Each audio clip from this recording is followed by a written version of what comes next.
के सागर हो, निर्धन के सहारे हो, तुम सबके सागर हो, निर्धन के सहारे हो, इस तन में समाये हो, मुझे प्राणों से प्यारे हो, इस जग में समाये हो, मेरे प्राण से प्यारे हो, नितवाला जपूं तेरी, नितवाला जपूं तेरी, नहीं दिल से भुला देना, गुरुदेव दया करके मुझको अपना ले।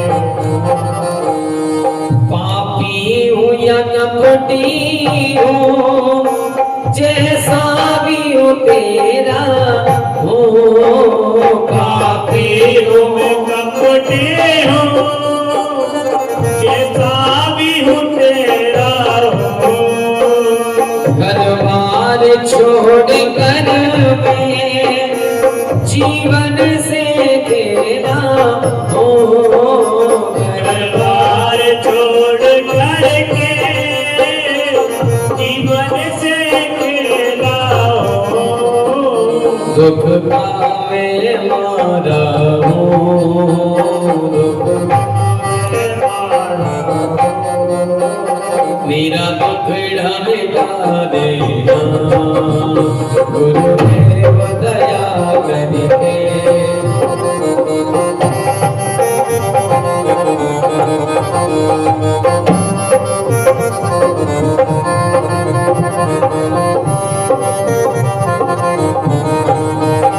मैं सबका सेवक हूँ, तेरे चरणों का चेला हूँ, मैं सबका सेवक हूँ, तेरे चरणों का चेला हूँ, मैं सबका सेवक हूँ, तेरे चरणों का चेला हूँ, मैं सबका सेवक हूँ, तेरे चरणों का चेला हूँ, ओ नहीं नाथ भुलाना मुझे, इस जग में अकेला हो, नहीं नाथ भुलाना मुझे, मैं सबका तेरा हो, तेरे दर का भिखारी हूँ, तेरे दर का भिखारी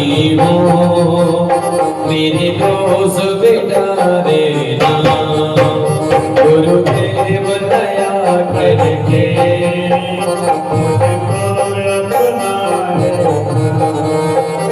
मैं शरण पड़ा तेरी,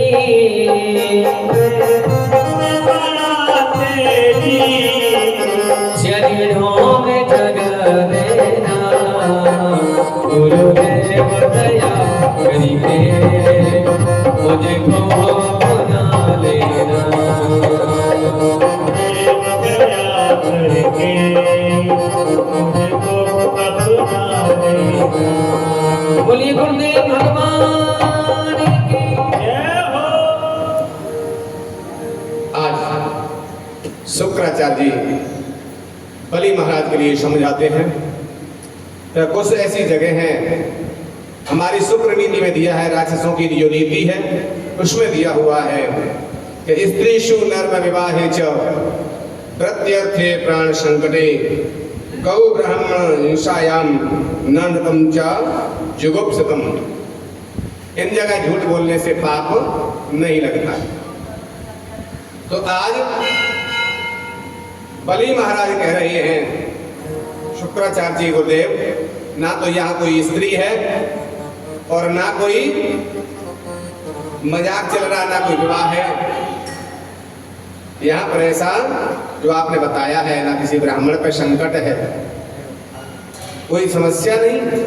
मैं अपनी मर्जी से दान दे रहा हूँ और ये मर्जी से ले रहे हैं। अपनी मर्जी से जैसे आज कहा।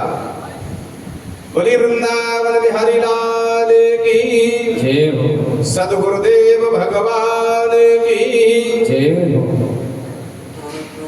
मैं कैसे पीछे हट जाऊं? शुक्राचार्य जी वहां से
लाइट लगा दे, लाइट तो दे, लाइट से लगा दो, क्या लगा दो, लगा दो।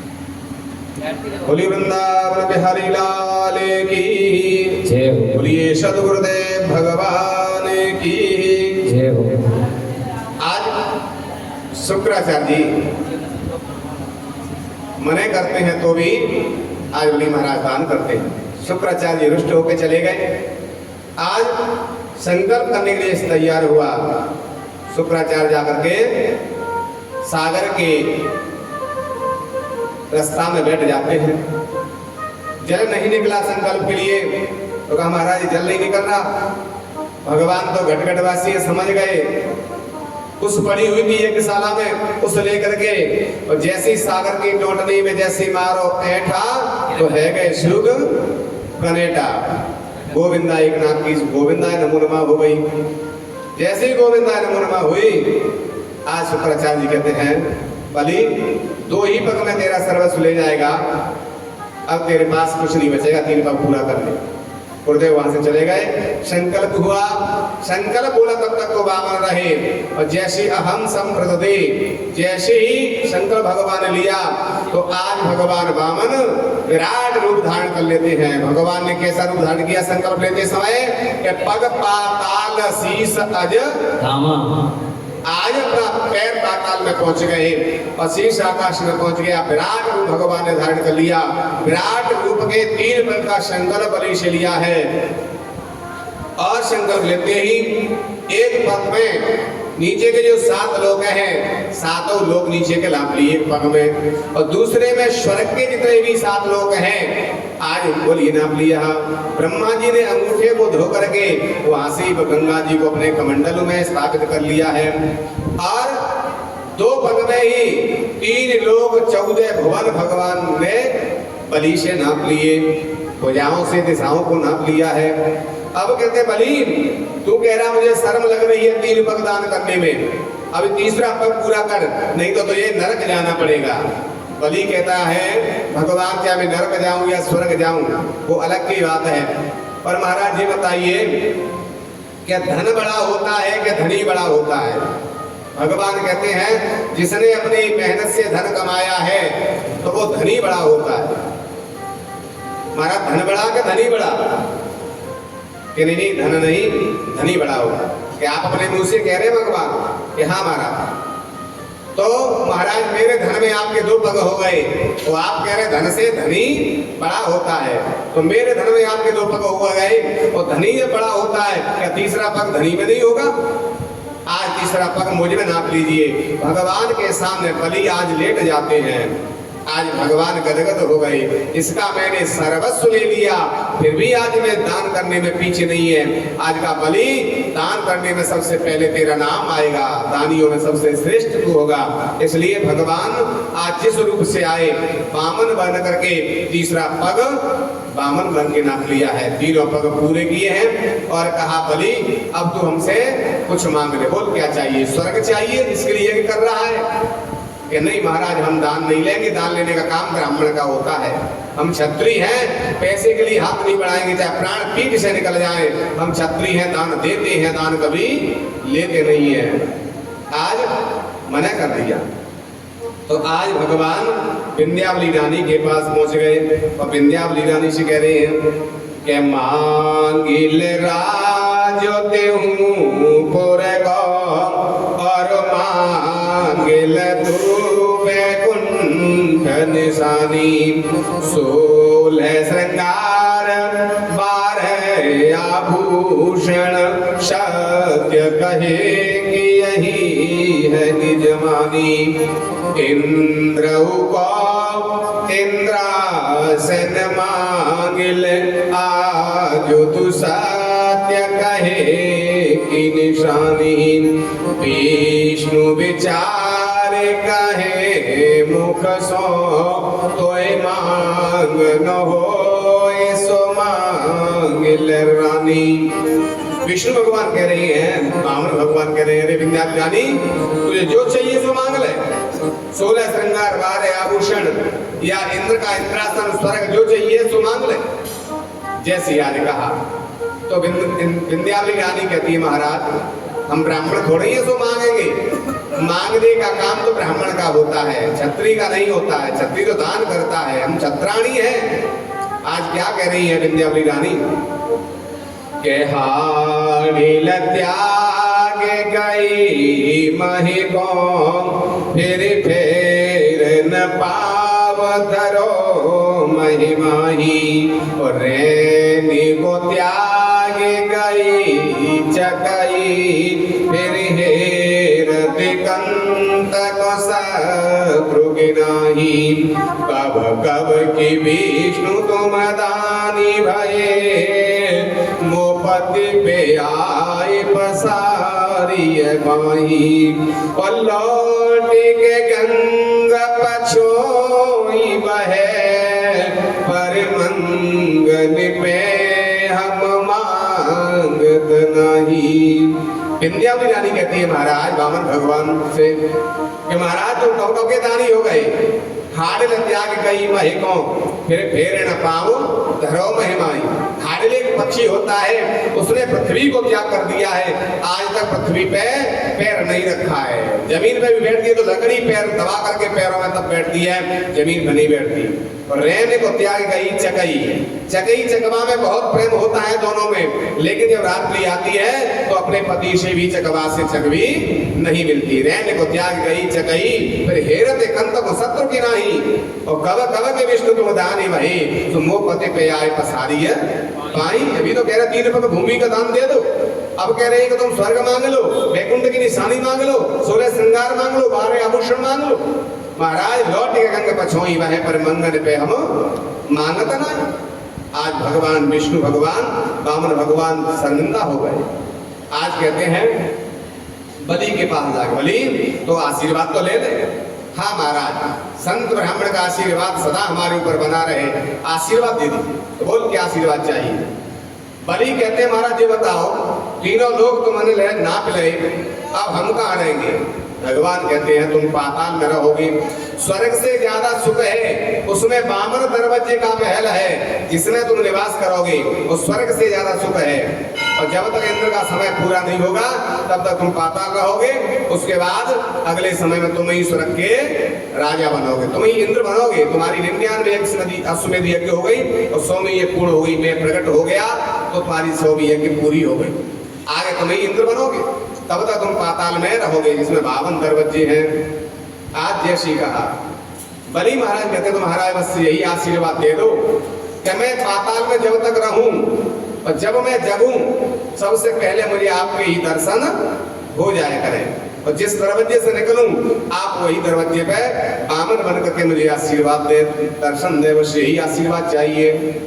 बामन भगवान कहते बलि हम तो तुझे ठगने के लिए बामन बन के आए, विराट होकर के, विराट रूप होकर के भी मांगने के लिए आए तो छोटा बनना पड़ता है। तो हम बामन बन के आए तुझे ठगने, लेकिन तूने तो हमको ही ठग लिया। पता नहीं कितने बजे जगेगा और कौन से दरवाजे से निकलेगा। भाई दरवाजे पे सवेरे हमें जगते ही दर्शन देने पड़ेंगे कि महाराज तुमने कही के आशीर्वाद ले लो, तो बस यही आशीर्वाद, बस आपके दर्शन होते रहे, बस यही सबसे बड़ा आशीर्वाद है, यही दे दो। भगवान कहते हैं तथास्तु। आज बलि से इंद्र का पद लेकर के, स्वर्ग का राज्य लेकर के, माँ के कहने पर, अति मैया के कहने पर वामन भगवान ने स्वर्ग का राज्य इंद्र को दिया और वामन बन करके बलि के यहाँ पाताल में पहुंच गए। अब लक्ष्मी जी को बड़ा कष्ट हुआ, बहुत समय हो गया भगवान नहीं आए वैकुंठ में। तो लक्ष्मी जी ने आज नारद जी गए तो नारद जी से पूछा कि भगवान कहाँ है। तो नारद जी कह रहे लक्ष्मी मैया तुम चिंता मत करो, भगवान की तो सर्विस लग गई, नौकरी लग गई। कहने लगी लक्ष्मी जी 3 लोग के नाम लेके नौकरी कर रहे हैं कि हाँ मैया कोई बड़ी पद पे नाने बैठे, बलि के यहाँ चौकीदार बन गए हैं, पहरेदार बन गए। आज कहने लगे चौकीदार बन गए कि हाँ, और नौकरी ऐसी है कभी छुट्टी उसमें नहीं मिलेगी, रोज दर्शन देने होंगे बलि के लिए, ना तो उसमें कोई छुट्टी दे सकते हैं, ना रिजाइन दे सकते हैं, ना कोई रिटायरमेंट है उस नौकरी में। अब तो लक्ष्मी जी घबरा गई, तो कैसे भगवान के दर्शन होंगे, कोई उपाय नहीं है। तो नारद जी कहते एक उपाय है मैया, तुम भी लक्ष्मी जी मैया तुम भी समुद्र से उत्पन्न हुई, और जब देवासुर संग्राम हुआ था तो बलि को मार करके देवताओं ने समुद्र में डाल दिया। तो उनके गुरु शुक्राचार्य ने अमृत संजीवनी विद्या के द्वारा उनको जीवित किया है और समुद्र से उत्पन्न हुए हैं। तो इसलिए समुद्र से लक्ष्मी और समुद्र से ही बलि उत्पन्न हुए। तो तुम दोनों बहन भाई हो, समुद्र से दोनों उत्पन्न हुए हैं, तो इसलिए तुम सावन के महीना में राखी बांधने के लिए चली जाओ बलि के यहाँ, और राखी बांधने के जब वो दक्षिणा दे तब तुम रुपया पैसा मत लेना, उन चौकीदार भगवान को ही मांग लेना। नारद जी ने जब समझाया, आज लक्ष्मी मैया राखी डोर लेकर के और बलि के यहाँ सावन की पूनों के दिना, रक्षाबंधन के दिना पहुंच गई। और क्या कह रही है बलि से कि मेरे छोटे भैया तेरे द्वार बहना बड़ी दूर से आई, मैं बहुत दूर से आई हूँ, क्या अच्छा है कि मैं तेरे हाथ में रक्षा सूत्र बांधने आई हूँ। कहने लगे छोटे भैया तेरे द्वार बहना बड़ी दूर से आई, छोटे भैया तेरे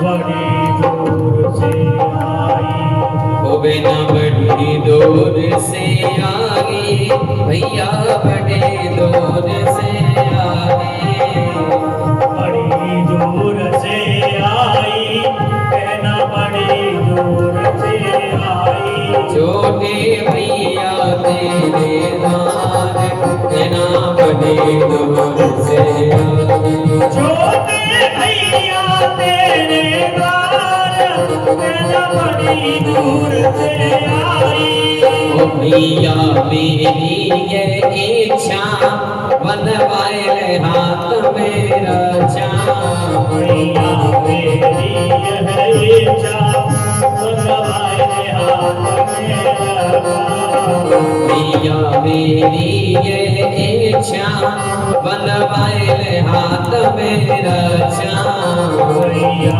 मेरी यह इच्छा बनवाए हाथ मेरा, ओ तो विनती करो हजार बहना बड़े दूर से आई, भैया तेरे द्वार बहना बड़ी दूर से आई, भैया तेरे जीजा जी करते हैं अपनी राजे, भैया तेरे जीजा जी करते अपनी राजी, तो फिर मांगो मेरे घर बहना बड़ी दूर से आई, छोटे भैया तेरे द्वार मेरा बड़ी दूर से आई ओ ना राम रही ना माया बल सिर धुन धुन बचताया राम रही माया पछताया वो दोनों कर गए वन का धार मेरा बड़ी दूर से आई भैया तेरे द्वार मेरा बड़ी दूर से छोटे भैया तेरे द्वार मेरा बड़ी दूर से आए छोटे भैया तेरे द्वार मेरा बड़ी दूर से आज लक्ष्मी जी बलि के यहाँ पहुंची है पाताल में और कहती भैया आज रक्षाबंधन है, मेरी इच्छा है मैं तेरे राखी रक्षाबंधन सूत्र बांधने आई हूँ। हाँ बहन बांध दे।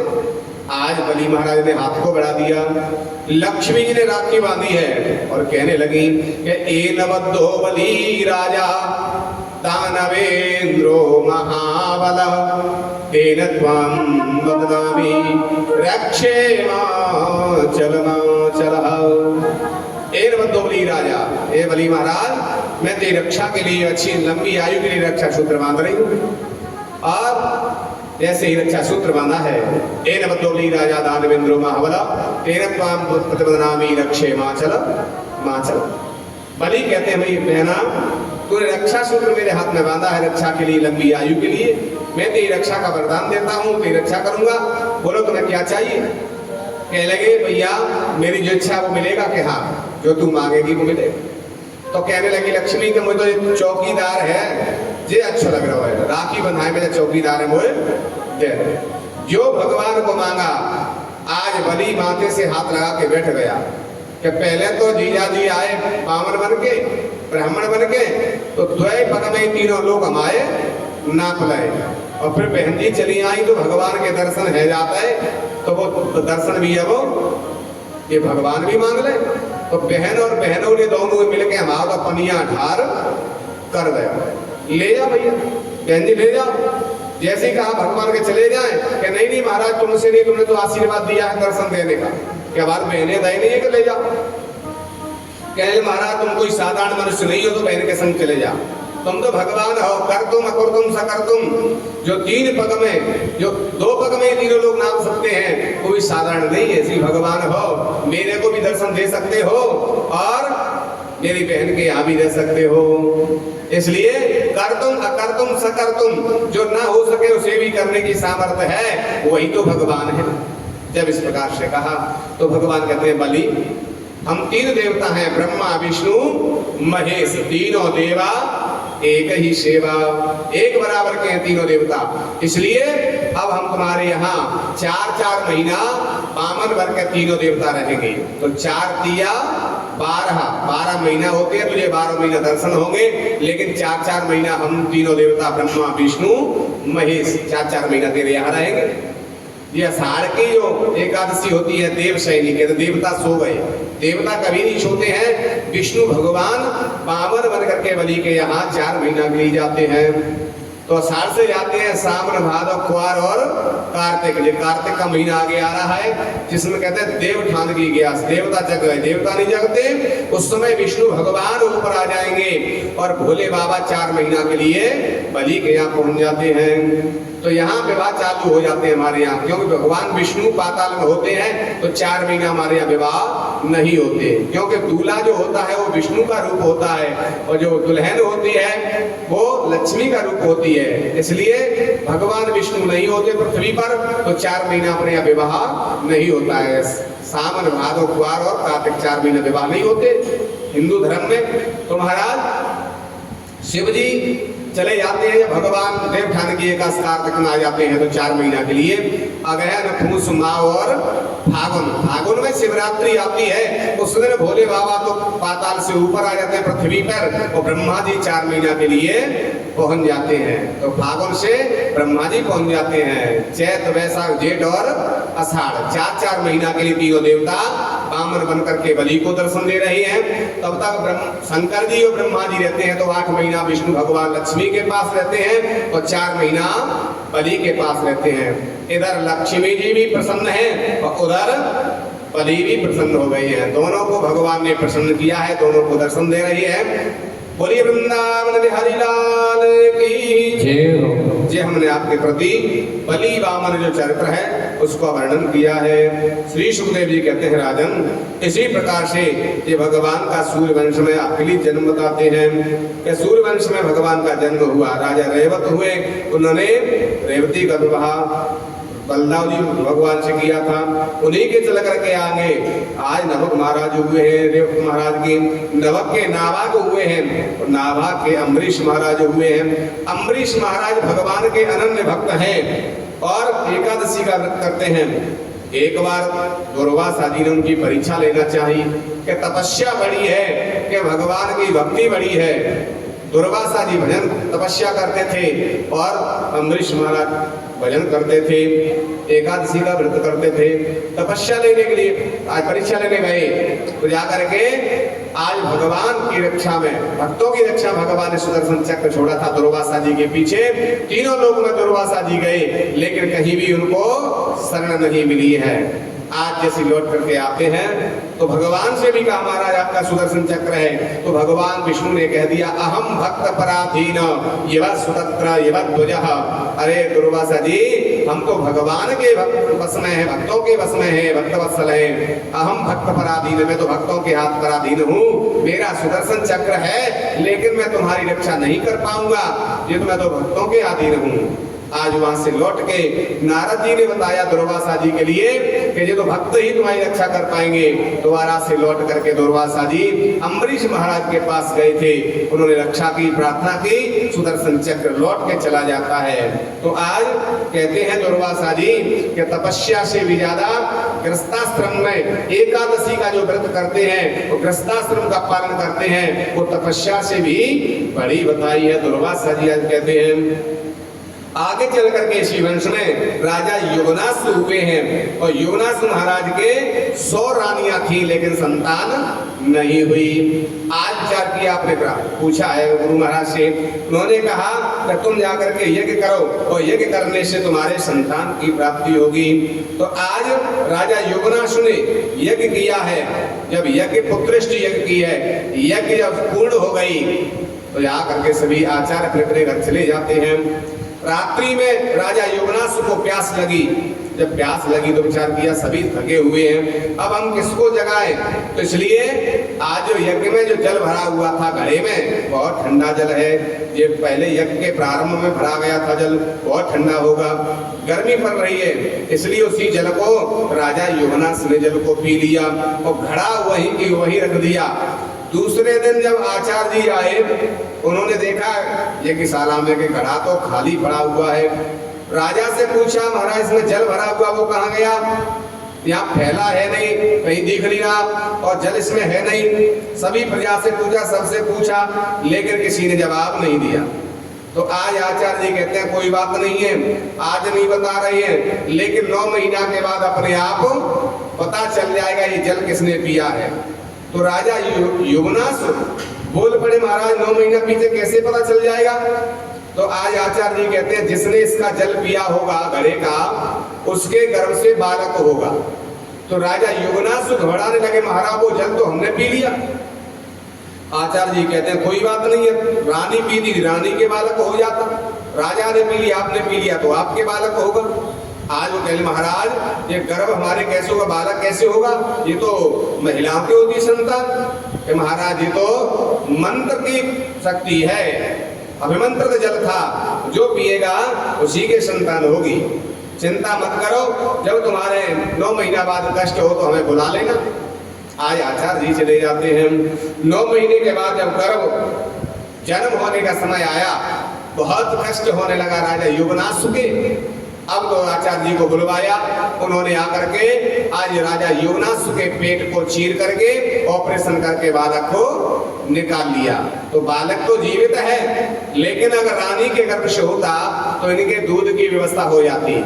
अब विचार करने लगे एक बालक कैसे जिएगा बिना दूध के? तब तक स्वर्ग से इंद्र आ गया। इंद्र की तर्जनी उंगली में अमृत है और जाकर के इंद्र ने वो तर्जनी उंगली आज इस बालक के मुंह में दे दी। अमृत की बूंद पाकर के ये बालक अमर हो गया, जीवित हो गया। और इंद्र कहता है माम धाय, इसकी मां मैं हूं, इसकी धाय मैं हूं। तो इसलिए उस बालक का नाम, राजा युगनाथ के जो बालक हुआ उसका नाम पड़ गया माम धाता। मैं माम धाय कहा इंद्र ने, तो उसका नाम हो गया माम धाता। माम धाता महाराज बड़े ही पराक्रमी राजा हुए।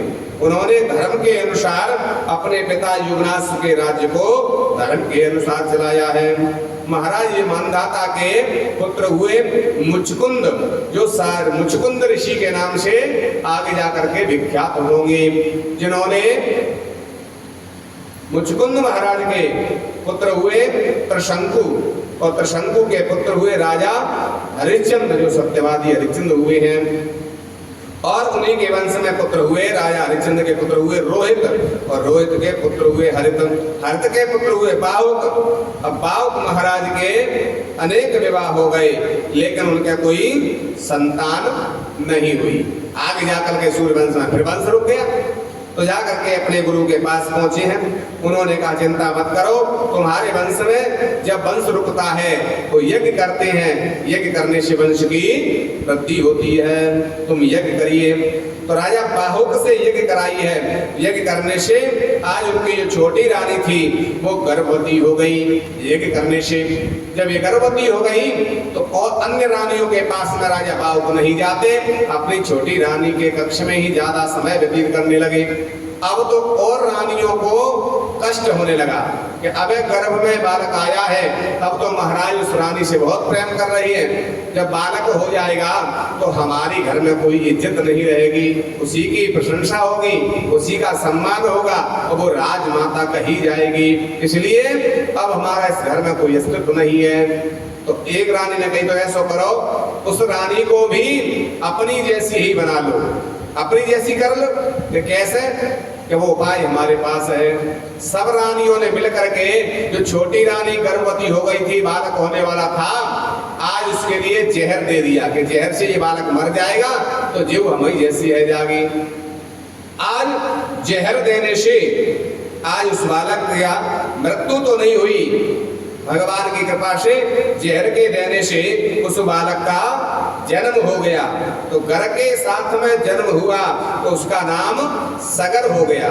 बोलिए सगर महाराज की जय हो। बड़े ही प्रतापी ये सगर महाराज हुए हैं। आगे चल करके सगर महाराज के 2 विवाह हुए हैं। एक विवाह सुमति नाम की रानी से और एक केसरी नाम की रानी थी। 2 रानियां थी। एक रानी से 60,000 सगर के पुत्र हुए और एक रानी से असमंजस नाम का एक बेटा हुआ है, और असमंजस नाम का एक बेटा हुआ, और एक से 60,000 सगर के पुत्र हुए। अब सगर महाराज विचार करते हैं कि हमें कोई यज्ञ करना चाहिए संसार के कल्याण के लिए। आज यज्ञ प्रारंभ कर दें। सगर महाराज ने 99 अश्वमेध यज्ञ किए, एक करके 99 अश्वमेध यज्ञ कर ली। अब तो इंद्र के लिए भय लगने लगा, अगर 100 यज्ञ हो गई तो सगर महाराज इंद्र के पद के अधिकारी हो जाएंगे, हमारा पद छीन लेंगे। तो जाकर के उनका जो घोड़ा था इंद्र ने चुरा करके और कपिल ने भगवान के आश्रम में बांध दिया। अब तो सगर के पुत्र 60,000 जो पुत्र थे ढूंढते हुए आज सब जगह गए, तो जाकर के देखा तो आज वहां कपिल देव भगवान के यहाँ पर घोड़ा बंधा हुआ है। सगर के 60,000 पुत्र कहते हैं देखो जी कैसे संत हैं जो घोड़ा चुराते हैं और संत कहने के संत का वेश बनाए हुए हैं। आज जाकर के उनसे अपशब्द बोलने लगे। जैसे अपशब्द बोलने लगे आज 60,000 एक साथ जब बोले हैं तो 60,000 की आवाज को सुन करके कपिल देव भगवान की समाधि खुल जाती है। जब समाधि टूट गई, समाधि के टूटने से कपिल देव भगवान की दृष्टि से सगर के 60,000 पुत्र भी भस्म हो जाते हैं। जब सगर के 60,000 पुत्र भस्म हो गए तो जाकर के आज घोड़ा नहीं आया। सगर महाराज बड़े चिंतित हो गए। उन्होंने अपने दूसरे रानी का एक ही बेटा था असमंजस, तो असमंजस